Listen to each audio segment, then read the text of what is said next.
చీకట్లో తలుపులేసి ప్రజాస్వామ్యాన్ని అపహాస్యం చేసి తెలంగాణని ఇచ్చిన మోదీ అమిత్ షా నేతృత్వంలో మీరు పనిచేయడం, ఇలా సోనియా గాంధీ గారిని అవమానించినట్టుగా మాట్లాడడం సిగ్గుచేటు కిషన్ రెడ్డి గారు.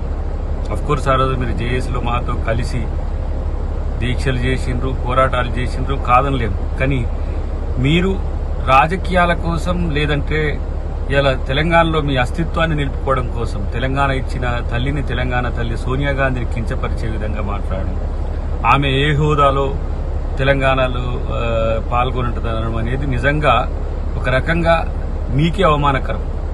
సోనియా గాంధీ గారి మీద మీరు చేసిన కామెంట్స్ ఇది బీజేపీ సంస్కృతి సాంప్రదాయాలకు మహిళలకిచ్చే గౌరవం ఎట్లుంటుందో ఒక నిదర్శనం.